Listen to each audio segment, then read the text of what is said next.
Feliz sábado a você que chegou aqui a tempo. Feliz sábado a você que entrou aí no nosso canal, que está participando conosco. Deus seja louvado pela presença e pela audiência de cada um de vocês nessa manhã de sábado.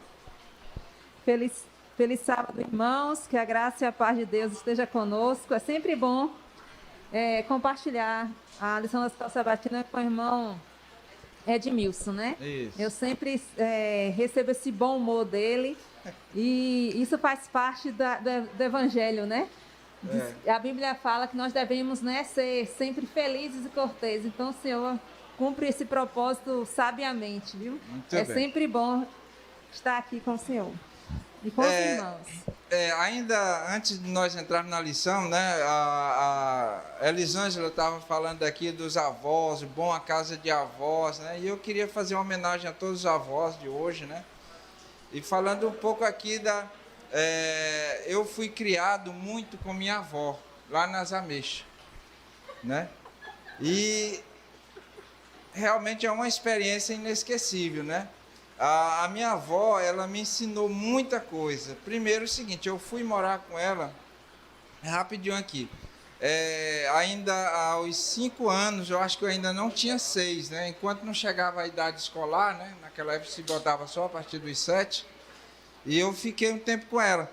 E só que é o seguinte, a minha avó, tem um disse, é bom casa de vó, que a gente fica à vontade, mas lá não era bem assim não. Ela me ensinou, eu tinha que levantar antes dela, quando ela acordasse, já era para estar ou o beiju ou o cuscuz pronto com o café. Só que não é você não pegar o cuscuz e botar na cuscuzeira assim, não é fazer no prato. Eu não sei se alguém aqui sabe como é a dificuldade de você fazer, mas também a gente brincava muito, né? Foi lá onde eu aprendi a pescar, aprendi a nadar, brincava muito no riacho. Então eu devo muito à minha avó e foram momentos assim tão tal que eu gosto muito de falar aqui de onde? Das Ameixas, porque era nas Ameixas que eu morei com minha avó. Muito bem, antes de nós entrarmos na lição, irmã, vamos fazer uma oração? Vamos sim. Convido a todos que estão aqui presentes para curvar nossas frontes, você também que está nos acompanhando. Eu pediria que a irmã ore. Querido Deus e amado Pai, louvamos o Teu nome, Senhor, por mais uma vez podermos abrir a Tua palavra, Senhor. Louvamos porque nela tem palavras de esperança, de restauração e de renovação. Por favor, abre o nosso entendimento para que possamos compreender a mensagem dessa lição e que possamos aceitar a Tua graça. Abençoe cada irmão que está em casa, amigo e aqui também na igreja, que possamos compartilhar da dádiva que é a palavra de Deus, em nome de Jesus. Amém. Muito bem, então vamos aqui. Irmã, que lição, né, irmã Dias? Essa lição, a lição desse trimestre, irmãos, ela está muito gostosa de você estudar e de recapitular. Porque eu gosto mais de lições históricas, né? Eu, particularmente, tenho as lições proféticas, tenho as lições... Mas essas lições históricas, elas são muito boas para a gente rever as histórias que a gente leu, que a gente descobriu quando você lê, quando você se encontra com o estudo da palavra, da Bíblia, e aí você sempre fica relendo essas histórias, então é muito bom. E eu pensei, quando olhei na capa, né, Descanso em Cristo, falei, só vai falar do sábado, mas Isso. que reviravolta do caso, né? Exatamente. Que coisa mais importante esses temas dessa lição. E só vai falar do sábado uma única vez, né? Na lição 10. Isso. O resto é tudo descanso em Cristo. Aqui o custo do descanso. Olha, quando falou aqui em descanso, a irmã estava falando dessa questão aí do sábado, mas na realidade a lição ela vai abordar outro tema, que muitas pessoas são perturbadas e são atormentadas porque eles não encontraram ainda esse descanso que a lição está falando aqui, né? E no sábado começa falando de quê, irmã? No sábado começa falando sobre a necessidade, né? Tem um verso aí que é um verso que muita gente conhece e é um verso lindíssimo, que é: cria em mim, ó Deus, um coração puro e renova dentro de mim um espírito inabalável. E no sábado vai comentar sobre a necessidade de encontrar paz e quietude e de dormir, né? De descanso físico, né? Que nós precisamos, que hoje não é tão difundido assim. As pessoas com essa excitação social, de mídia, dos eletrônicos, o acesso fácil, as pessoas não têm mais a gente não consegue ter esse descanso de chegar assim, eu vou só relaxar. Então você tem que fazer estes momentos acontecerem, né? Exato. Então você tem que escolher. E aqui fala sobre as pessoas pagarem para ter descanso, né? Em aeroporto tem cápsulas, né, de dormir que são alugadas, fones de ouvido para reduzir o ruído, tem até capuzes de lonas ou divisórias dobráveis que são usados em locais de trabalho, que eu não conhecia isso, né? Eu não sabia disso. Eu tentei fazer isso lá na escola, lá na escola no trabalho. Eu disse assim, imagina o barulho. Eu conversando lá eu tinha uma mulher que trabalhava na secretaria, que a gente brincava muito com essa situação. Eu disse, no dia que eu for diretor aqui da escola, vai ter uma sala só de descanso aqui. Cada funcionário vai ter 2 horas de sono aqui para poder trabalhar sossegado, assim. Então, porque é uma necessidade, né? É uma necessidade. E aí fala sobre essa questão da gente precisar do descanso. E ela vem comentando que o verdadeiro descanso também tem um custo. Tem um custo. E que custo será esse, né? Olha, o custo do descanso. Nesses mais de 50 anos de vida, né, uma coisa eu aprendi. Pelo menos uma coisa eu aprendi. Tudo na vida tem seu preço. Tudo na vida tem um custo. O problema é que muita gente não quer pagar o preço. Muitos querem uma coisa, mas não querem pagar o preço. E aqui a lição ela vai falar sobre o custo do descanso, né?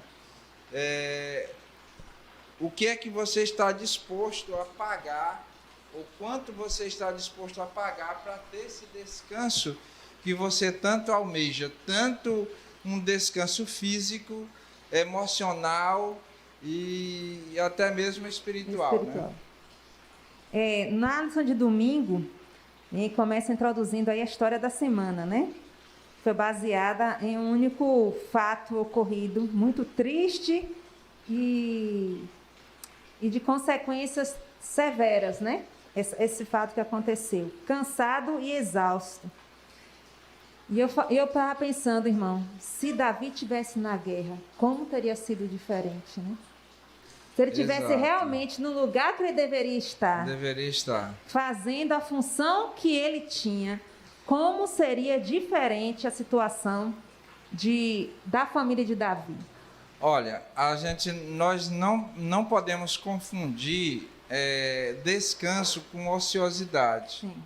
Então, enquanto os seus comandados estavam lá na peleja, estavam na luta, Davi ficou na ociosidade. Diz aqui que me parece que ele tinha terminado de almoçar, e tinha tirar sua cestazinha. Sim. E aconteceu uma coisa que foi muito triste na vida de Davi, que marcou ele para o resto da vida, mas o importante é que ele não se deixou ficar abatido, não ficou no chão, apesar de ele ter caído, né? E é isso que é o que a lição vai trazer durante essa semana.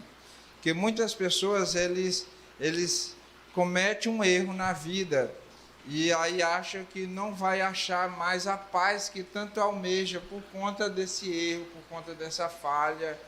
E aí a gente vai ver a história de Davi, que foi através da comunhão que ele tinha com Deus, ele pôde achar esse descanso. E aqui começa falando que era uma tarde, né?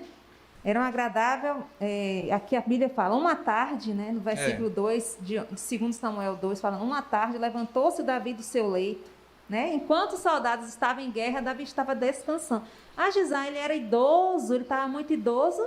Não. Não, ele ainda não estava idoso. Era a época das guerras, né?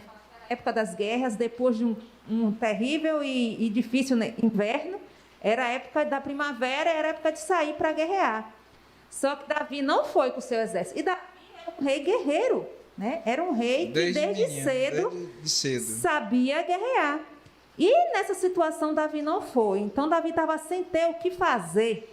Davi estava com a cara para cima, como diz lá na Bahia, né? A cara para cima, vamos dizer, pendurado numa rede, sacudindo, não tem nada para fazer, mas o exército está lá na guerra. E ele está no seu palácio, protegido, né? Aparentemente ele estava protegido. Mas, quando nós continuamos a observar o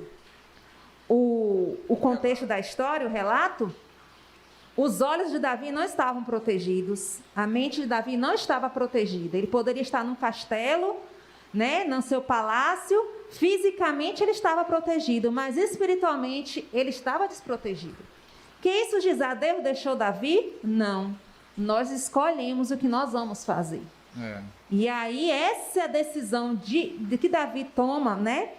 Os olhos dele viram, e aí veio a cobiça. E o coração cobiçou.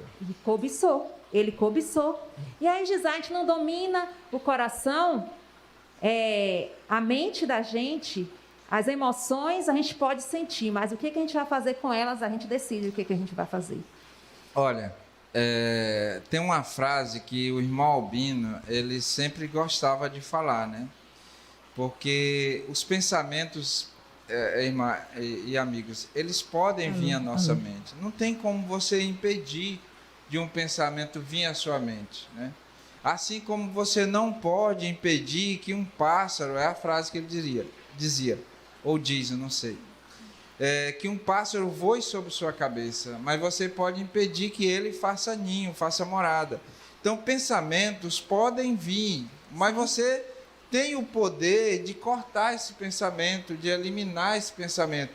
Então, Davi estava lá no leito, né? Tinha acabado de tirar uma cestazinha no palácio, e lá de cima do terraço ele viu uma mulher que estava tomando banho, e diz a Bíblia que a mulher era muito bonita, né? Formosa. Isso. Então ele desejou aquela mulher. E aí está um grande erro de Davi, né? E um erro de muitos de nós. Porque Davi, como ele era o rei, ele se achava acima da lei. Ele se achava acima de tudo. Então ele diz, olha, eu sou o rei. E aí ele pega e manda chamar aquela mulher para ter um relacionamento com ela. E agora, só que... Sabendo que ela era casada. Sabendo, né? Porque que ele já era casado. Isso. Mas ela também era casada. Era casada. Disse, quem é aquela mulher? Aí disseram assim, olha, é Batseba, né? A mulher de Urias. Só, irmãos, que ela não era simplesmente casada. Ela era casada com um amigo dele. Urias era um dos soldados de Davi. Davi, ele tinha uns amigos, principalmente antes dele assumir o reinado. E desses amigos, a Bíblia fala de 30, que eram homens determinados, homens valentes, que se destacaram pela coragem, pela habilidade e pela fidelidade a Davi. E Urias, ele estava entre esses 30. Então, quando ele disse assim, olha, é mulher de Urias... O Eteu. Ainda fala, o Eteu. O Eteu amigo. Né? Mas ele não atentou para isso. E aí foi o erro de Davi, né? A situação é que na hora que ele cobiçou, o pensamento dele só estava em cumprir, ele queria cumprir o seu desejo. Exato. Ele não pensou, não refletiu sobre as consequências de ter a liberdade de fazer o que quer, porque eu quero ser feliz e eu faço o que eu quiser para Exato. ser feliz, né? E aí ele vai, manda, busca, comete adultério com ela e ela volta para casa. Depois ela manda o recado, olha, tô grávida, porque ela tinha acabado de fazer o ritual de purificação, né? Tô grávida. E aí a sequência continua trazendo mais tragédia, porque agora ele arquiteta um plano para trazer Urias, manda uma carta, manda Urias para mim. Aí Urias vai. Ele tenta agora encobrir o seu erro. Sim, porque quando nós pecamos, somos tentados, cedemos à tentação e depois nós queremos cobrir o nosso erro, porque é difícil alguém chegar e dizer, eu pequei, Senhor, estou aqui. Não. Normalmente, como desde nossos pais lá no Éden, nós queremos acobertar, justificar e guardar o que nós cometemos, remendar a história. Remendar, querer costurar, fazer um jeitinho ali para arrumar. O Admilson falou, né, Ele que tentou, só um instantinho, que eu sou assim, que senão eu falo, eu vou já lhe dar a palavra. Ele tentou encobrir os seus erros, e esse é o problema de muitos de nós. Quando nós cometemos alguma coisa, aí a gente não quer que, na hora que a gente está em secreto, né, ele está em secreto ali, tá?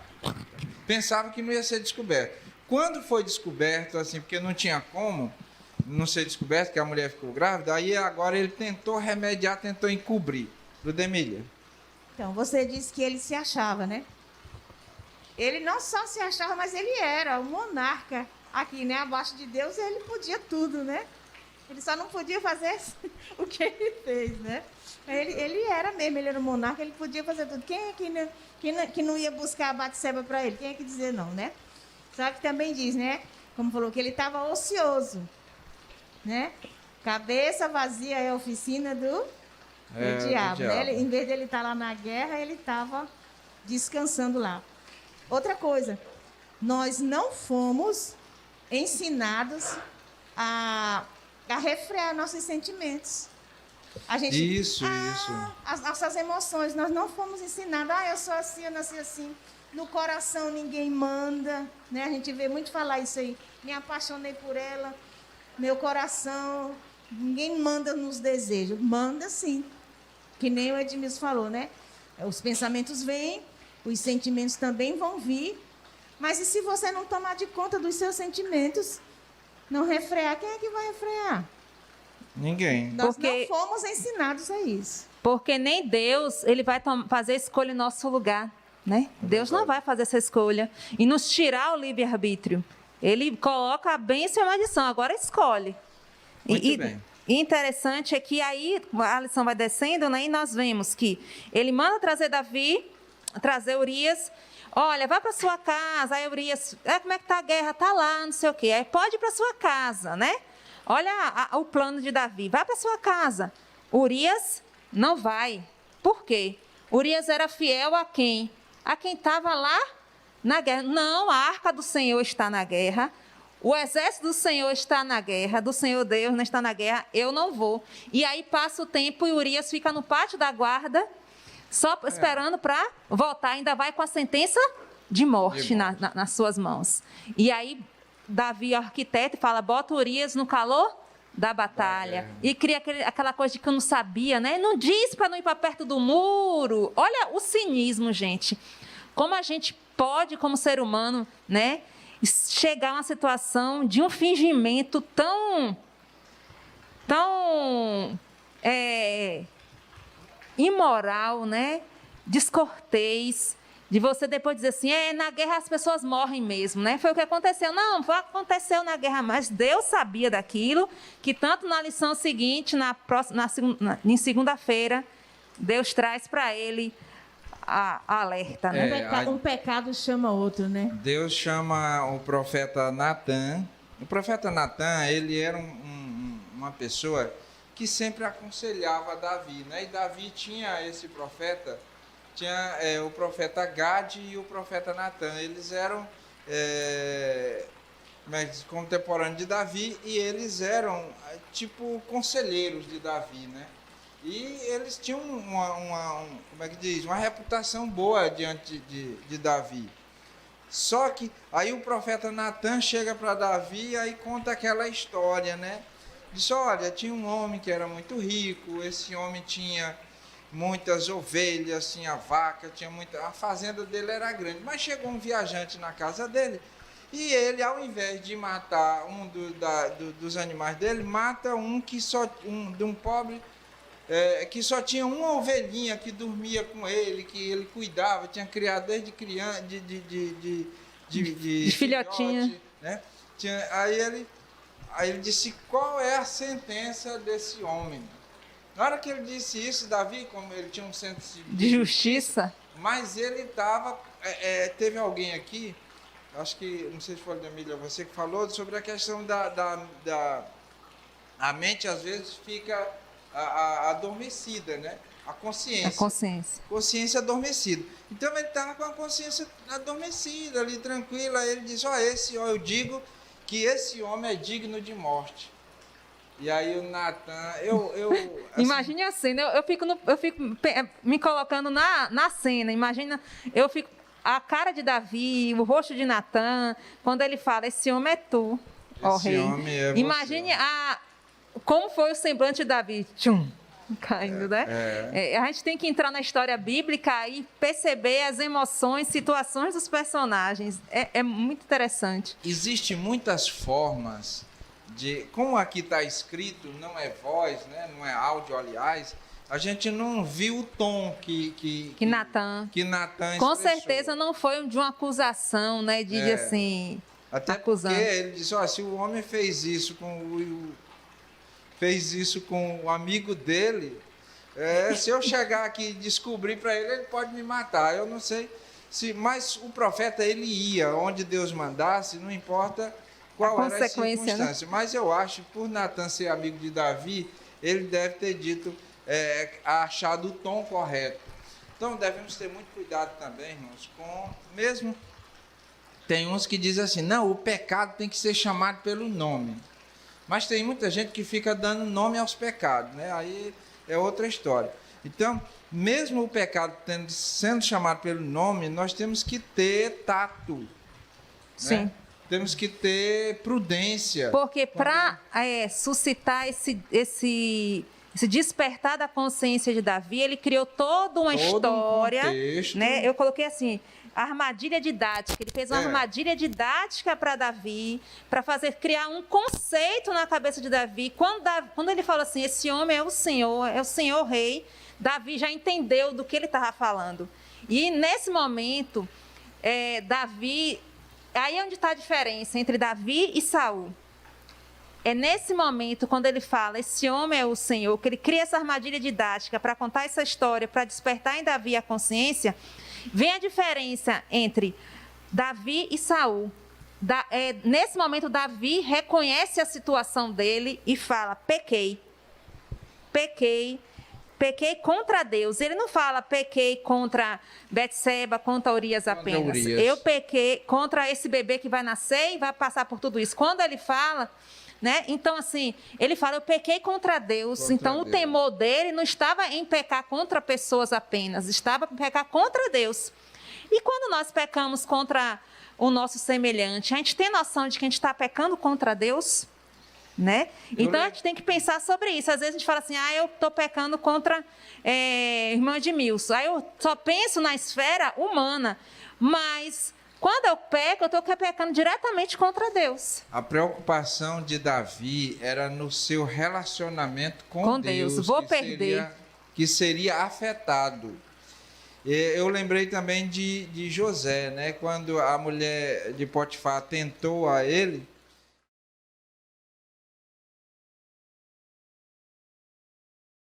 né? Apesar dele não estar vendo, não ter essa intimidade assim visível com Deus, mas ele sabia da presença de Deus ali e ele de forma nenhuma agiria contra Deus.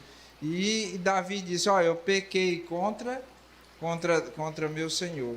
E agora ele cria, quando ele sente isso daí, ele compõe o Salmo 51, que é um dos salmos marcantes de toda a Bíblia, de todos os salmos. É um salmo marcante, porque é um salmo que não tenta encobrir os seus erros. Sim. Não tenta encobrir. Olha, Adão e Eva, quando eles pecaram, e Deus chega para ele e disse: quem foi que te mostrou que você estava nu?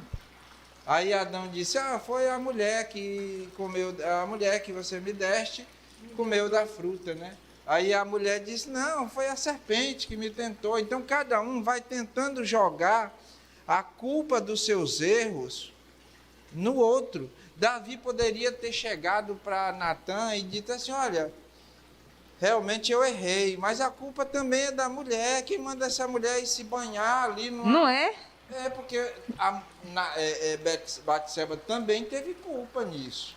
Não é porque eu seja machista, não, mas no local que era visível, né? E ela ir se banhar assim, terminar, despertou. Se Davi não tivesse visto, não estou tirando aqui a culpa de Davi. Se Davi não tivesse visto, talvez ele não tivesse tentado. Mas aquilo só aconteceu porque estava no coração dele. O que eu quero dizer com isso aí? É que muitas vezes Davi poderia ter dito que a culpa era de Batseba. Mas Sim. ele disse, não, a culpa, eu pequei.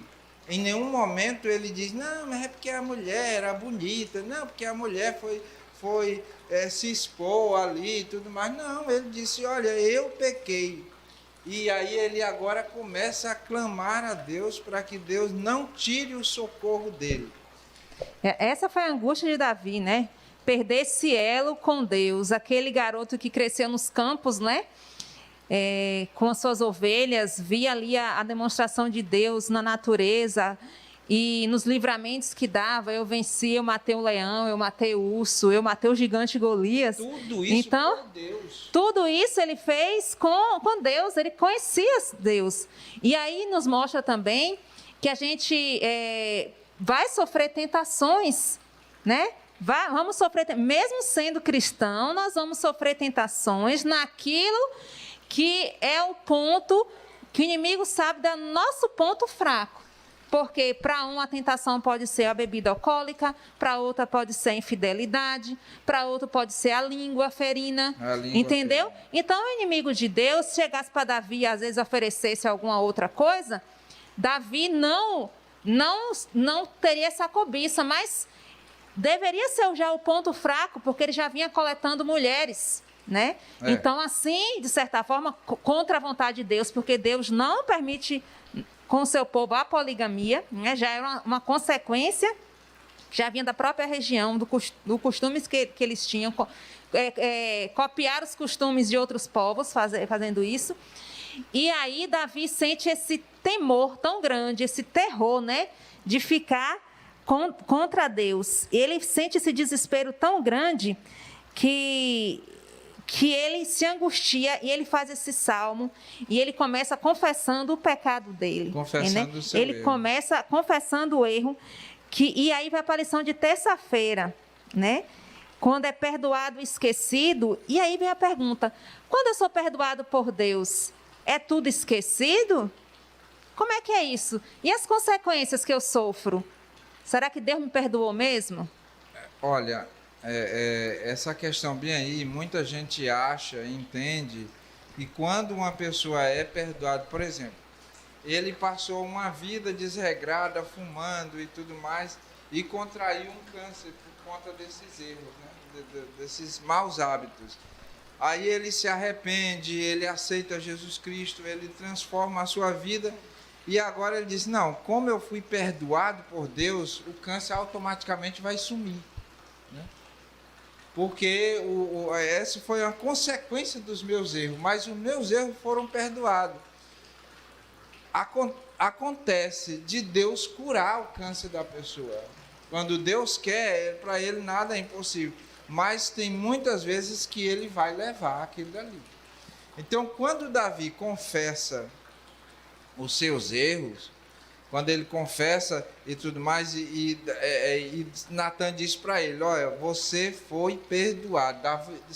Natan disse para ele que ele teria sido perdoado, ele foi perdoado, mas ele ainda tinha que pagar as consequências desses erros, mesmo ele tendo sido perdoado, que foi a morte do filho, né? Foi uma das consequências, e outra uma tragédia na família dele lá e tudo mais. Foi uma coisa assim devastadora o que aconteceu com a família de Davi. E a lição falando que quando a gente confessa o nosso pecado, automaticamente Deus nos perdoa. Não fica assim, deixa eu esperar ali Edmilson andar direitinho, fazer tudo diferente para eu perdoar. Deixa aí uns 5 dias, um mês, depois eu vou perdoar para ver se Edmilson vai fazer e andar na linha, né? Andar na linha.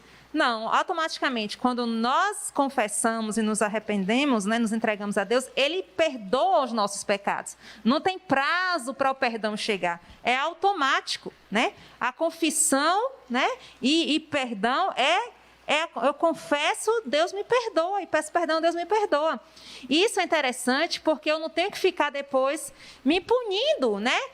Porque eu pequei, agora vou me punir, vou fazer tal coisa para pagar o pecado que eu cometi. Gente, por mais que a gente sofra, que fique no milho, que faça o jejum que for, o nosso pecado é perdoado pela graça de Jesus Cristo. Não tem outra saída.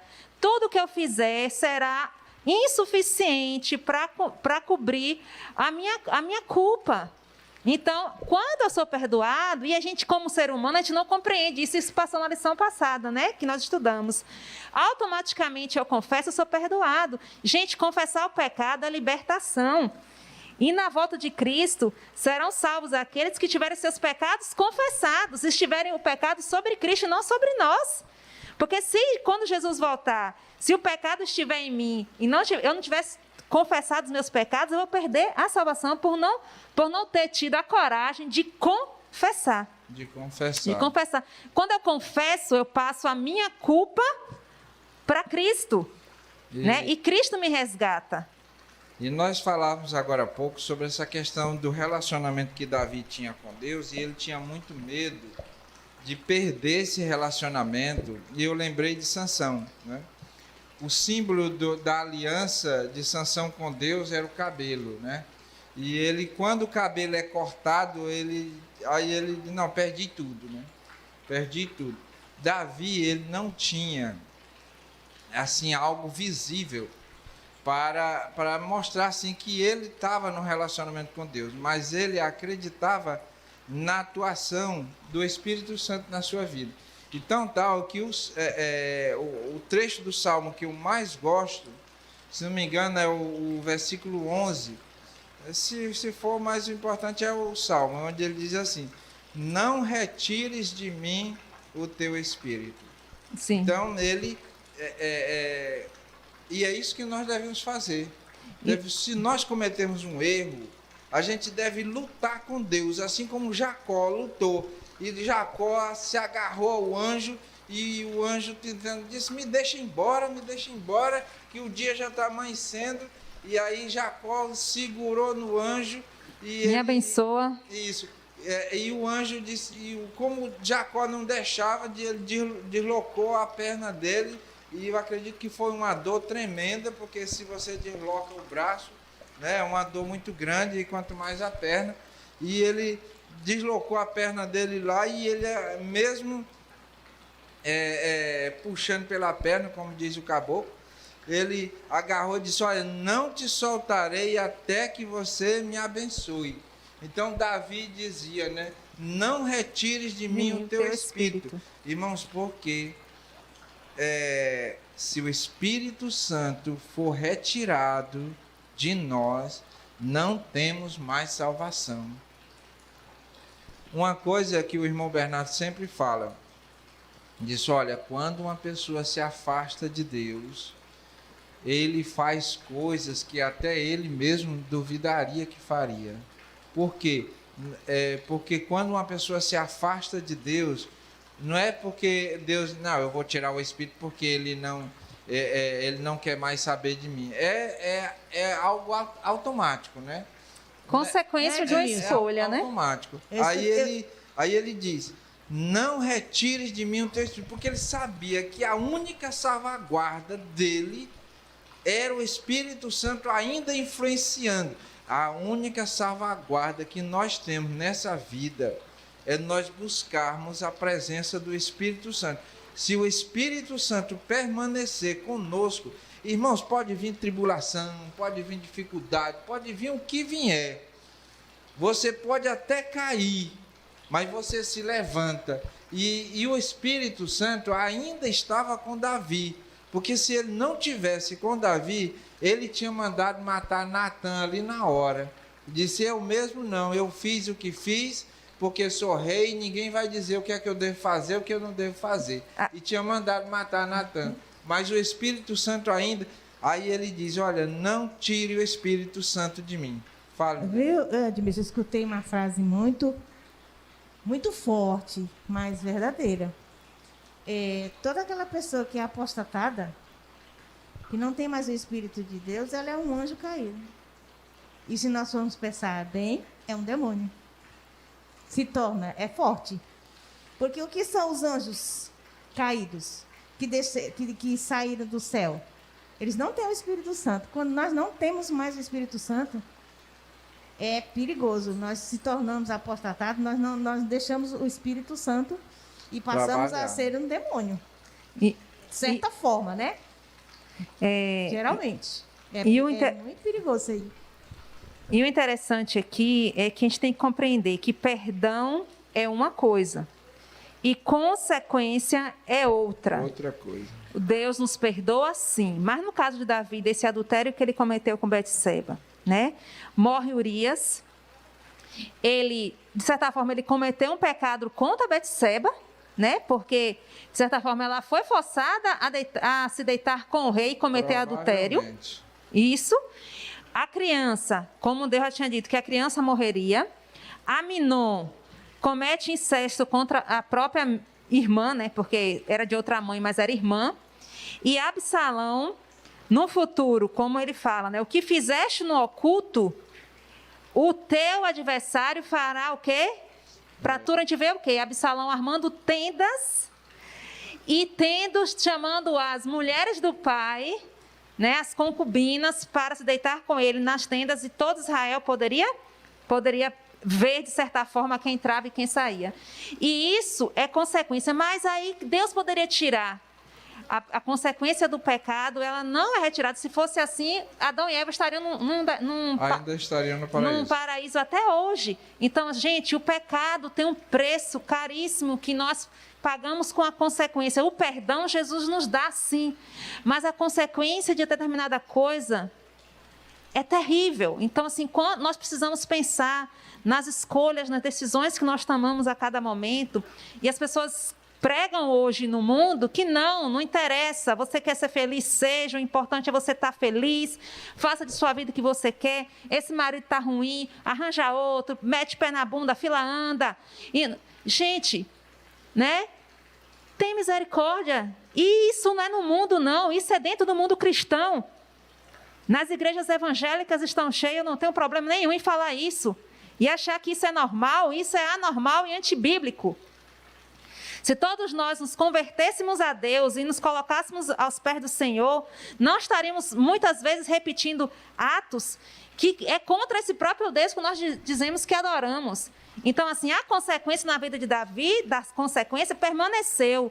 Mas Davi sabia que tinha certeza, olha, eu vou passar por isso, meu filho morre, a consequência vai vir aí, terrível, mas eu continuo com o Senhor, porque eu sei quem tenho crido, eu sei em quem confio. O Senhor ainda ele continua, né? Continuando aí na lição, ele fala assim, eu vou proclamar, eu vou ensinar os transgressores os teus caminhos, e os pecadores se converterão a ti. Quer dizer, eu vou usar do meu exemplo para ensinar para as pessoas do futuro que não façam o que eu fiz, porque as consequências são o quê?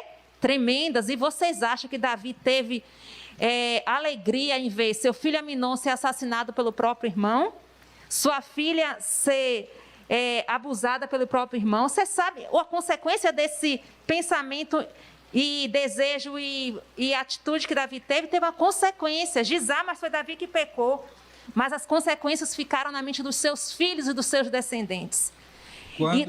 E eu trabalho com terapia de família e nós trabalhamos com as gerações passadas, né? Não tem nada de espiritismo isso. Às vezes a gente quebra as nossa ancestralidade. Não, eu sou diferente, eu vou fazer diferente. Mas volta lá e vê que muita coisa do passado interfere hoje no futuro. E a gente pode escolher. O bom disso é que Deus nos deu o livre-arbítrio para escolher.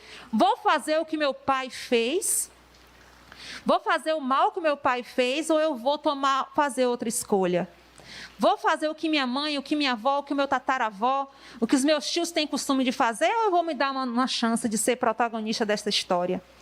E Davi traz aqui essas consequências porque Foi passando de geração. Nos anos futuros, Davi sofreu muito, irmão. Ele sabia do perdão que tinha recebido, mas ele sabia que aquela consequência ia doer ainda durante vários anos. Olha, bom seria se você cometesse um erro e só você sofresse as consequências desses erros. Mas, infelizmente... Quando a gente tem família, é diferente, né? É como você, para você ter uma ideia, você atire uma pedra em um lago, né? Então ela cria uma onda, né? Ela cria uma onda em todas as dimensões, para todas as dimensões, né? Ela cria, dependendo do tamanho da pedra, será o raio de alcance daquela onda. Mas não importa, para todos os lados, aquela onda se dissipa ou se expande. Então, quando nós cometemos um erro, principalmente quem está mais próximo, é que vai sofrer aquele dali, mas ela vai para todos os lados. Infelizmente, as consequências. Não, né, tem esse negócio, eu faço da minha vida o que eu quero. Só eu que vou sofrer as consequências. Não, senhor. A família todinha sofre. É do mesmo jeito da bênção, né? Quando a bênção vem para você, respinguem também algumas pessoas. E a maldição também. Sofrimento também. Isso. E é bom que... Diógenes. Antes que ele pegue o microfone, e o bom é que a gente vê nessa história de Davi o recomeço, o renovo, porque não para aí no pecado e suas consequências, continua na oportunidade que Deus nos dá de restauração. Exatamente. Sim, Jorge. Não, é só complementando aí. E o melhor de tudo que a Bíblia explica mais do que objetivamente. Quando nós fazemos o bem, esse bem, ele vai por todos os lados. E a maldade é do mesmo jeito. É do mesmo jeito. Não se engane, não. A maldade é do mesmo jeito. Não importa se a pedra que você jogar no lago seja branca ou preta. Né? A onda é a mesma. Só isso mesmo. E aí, fechando aqui a lição, o importante é o recomeço. Né? Inclusive, aqui na China tem uma arte, lá que a lição ela comenta. Kintsugi, né? Kintsugi. Isso. Então, essa arte aí da restauração dos vasos, né? Que a lição fechou. Como é a pronúncia aí? Rapaz, eu vou ler aqui, Kintsugi, do jeito que eu consigo. Kintsugi, eu não sei japonês. Não é Kintsugi, não, viu? O que é isso aí? Às vezes, quando a gente quebra um vaso, mesmo aquele vaso, aquele objeto sendo de grande valor para nós, ou sentimental, ou mesmo financeiro, a gente lamenta, mas tem que jogar no lixo, né? E lá não, tem pessoas que já trabalham com isso aí só para recuperar aquele dali. E a gente vê aí, como é que diz? De restaurar uma coisa que estava perdida. Ainda restaura com ouro e metais preciosos, prata, né? Então, assim, não é qualquer restauração, é a restauração que vai brilhar. Que depois aquela coisa fica mais valiosa ainda. Mais linda também. E então, mais cara. Deus, o ser humano, ele se perdeu, né? Deus simplesmente poderia ter feito, estalado os dedos, sumia, a terra viraria pó, e ele disse, vou fazer outra. Mas não, ele trabalha, ele está recuperando, e assim como um todo, ele recuperando, tentando recuperar o mundo perdido, também com a minha vida. A gente tem que olhar para o lado particular, para a gente não se esconder atrás da multidão. Deus, quando eu erro, ele não desiste de mim. Assim como ele não desistiu de Davi, ele mandou o profeta lá, vai lá, diz para ele. Assim também ele manda, às vezes, um irmão, ele manda uma pessoa, ele diz, olha, vai lá, recupera, trata. Porque Deus, ele não gosta não é o prazer dele a destruição, mas é a recuperação. E a Bíblia fala, Deus não tem prazer na morte do ímpio, né? Então, a lição ela falou do custo do descanso. Então Davi, ele teve descanso, né? Ele teve descanso, apesar de ele ter cometido essa atrocidade, né? Ele infligiu pelo menos ali 5 dos 10 mandamentos. Pelo menos 5 foi por água abaixo. Mas ele, através de tudo isso, Deus trabalhou com ele, Deus cuidou dele. E Deus deu o descanso, que é saber que foi perdoado. Não tem um descanso melhor do que esse. Você saber que Deus lhe perdoou, que Deus lhe restaurou, que Deus, essa comunhão que tinha não foi totalmente rompida, mas ela foi reatada novamente. E tem um texto aqui para terminar, né? Porque eu acho que já está no horário. A essência da vida cristã vitoriosa não está em nós, né? A essência, o cerne, o gênese da vida cristã não está em mim, mas da vitória, né? Mas está em Jesus. Porque se eu olhar para mim, para a minha demanda, para o meu braço, eu não consigo. Então, quando a questão da vida vitoriosa cristã está ligado com Jesus, né? Então, ansiar por essa presença, desejar estar perto, isso se dá através de quê? De um processo, eu descanso nele, né? Ele me recria, ele me refaz, ele me restaura. E aí continua o processo de criação e recriação, e Deus vai nos organizando para que, quando ele voltar, ou nós descansemos no pó, mas quando estivermos lá na presença dele, dizer, olha, Senhor, eu pequei. E Jesus fala, não, o pecado já transferiu para mim, estaremos diante do Pai sem culpa. Pensa aí, gizar diante de Deus sem culpa, é milagre, é só por Jesus Cristo mesmo. Então, a essência da vida cristã é Cristo. Nós temos esperança, irmãos, nós não estamos perdidos, nós temos a esperança e precisamos, como Davi termina o Salmo dizendo, né, eu quero ser um refletor, eu quero refletir, eu quero contar para todo mundo. Porque quem alcançou a graça e fica quieto é um egoísta. E precisa, mais uma vez, pedir o batismo do Espírito Santo para poder compreender que egoístas não entrarão no reino de Deus. Então, Davi fala assim, eu sei, pequei, confessei, clamei, mas agora eu vou refletir a luz e vou testemunhar para que outras pessoas tenham oportunidade como eu tive.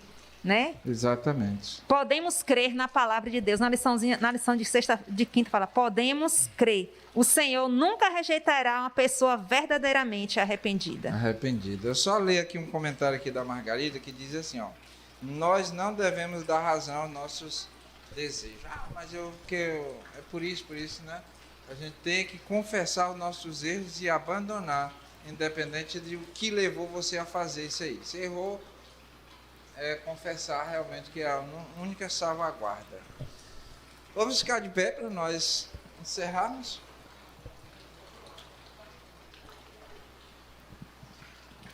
Amado Deus e eterno Pai, obrigado, Senhor Deus, pela oportunidade de ouvir, Senhor Deus, essas histórias maravilhosas que Tu nos ajuda, Senhor, através dela nos ajuda a refletir da necessidade que temos, Senhor Deus, de estarmos sempre perto de Ti. E queremos pedir, Senhor Deus, que Teu Espírito nunca seja retirado de nós. Independente, Senhor Deus, das tentações que venham, mas que possamos, Senhor Deus, estar firme na Tua pessoa, porque é através do Teu Espírito, Senhor Deus, que conseguimos todas essas coisas. Permaneça conosco, em Teu nome te pedimos. Amém.